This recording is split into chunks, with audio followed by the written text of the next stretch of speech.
माँ लक्ष्मी जी को मिली 3 साल की सजा, बिना पूछे फूल तोड़ने पर। भगवान विष्णु जी और माता लक्ष्मी जी। पौराणिक कथाएं। एक बार भगवान विष्णु जी शेषनाग पर बैठे बैठे बोर हो गए और उन्होंने धरती पर घूमने का विचार मन में किया। वैसे भी कई साल बीत गए थे धरती पर आए और वह अपनी यात्रा की तैयारी में लग गए। स्वामी को तैयार होता देखकर लक्ष्मी माँ ने पूछा, आज सुबह सुबह कहाँ जाने की तैयारी हो रही है? विष्णु जी ने कहा, हे लक्ष्मी, मैं धरती लोक पर घूमने जा रहा हूँ। तो कुछ सोचकर लक्ष्मी माँ ने कहा, हे देव, क्या मैं भी आपके साथ चल सकती हूँ? भगवान विष्णु ने 2 पल सोचा, फिर कहा, एक शर्त पर।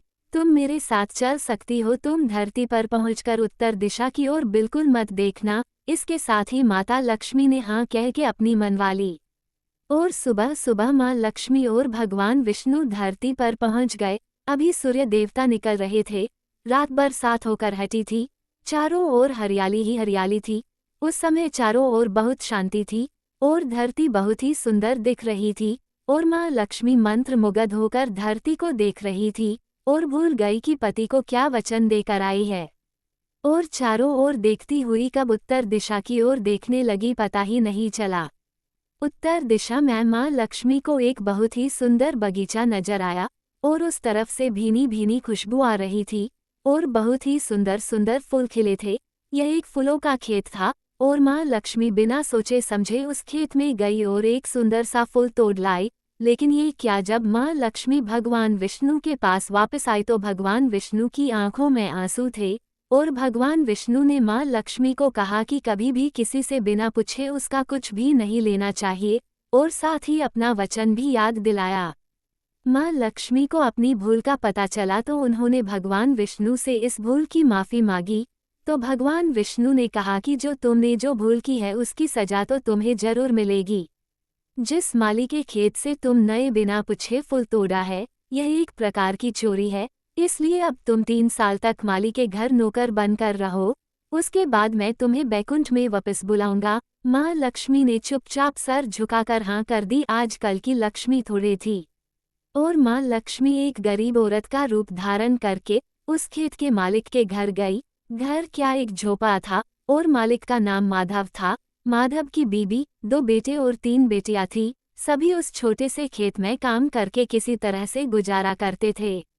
माँ लक्ष्मी जब एक साधारण और गरीब औरत बनकर जब माधव के झोपड़े पर गई तो माधव ने पूछा, बहन तुम कौन हो और इस समय तुम्हें क्या चाहिए? तब माँ लक्ष्मी ने कहा, मैं एक गरीब औरत हूँ, मेरी देखभाल करने वाला कोई नहीं। मैंने कई दिनों से खाना भी नहीं खाया, मुझे कोई भी काम दे दो, साथ में मैं तुम्हारे घर का काम भी कर दिया करूँगी। बस मुझे अपने घर में एक कोने में आसरा दे दो। माधव बहुत ही अच्छे दिल का मालिक था। उसे दया आ गई, लेकिन उसने कहा, बहन मैं तो बहुत ही गरीब हूँ। मेरी कमाई से मेरे घर का खर्च मुश्किल से चलता है। लेकिन अगर मेरी 3 की जगह 4 बेटियां होती तो भी मैंने गुजारा करना था। अगर तुम मेरी बेटी बनकर जैसा रूखा सूखा हम खाते हैं उसमें खुश रह सकती हो तो बेटी अंदर आ जाओ। माधव ने माँ लक्ष्मी को अपने झोपड़े में शरण दे दी और माँ लक्ष्मी 3 साल उस माधव के घर पर नौकरानी बनकर रही। जिस दिन माँ लक्ष्मी माधव के घर आई थी उससे दूसरे दिन ही माधव को इतनी आमदनी हुई फूलों से कि शाम को एक गाय खरीद ली।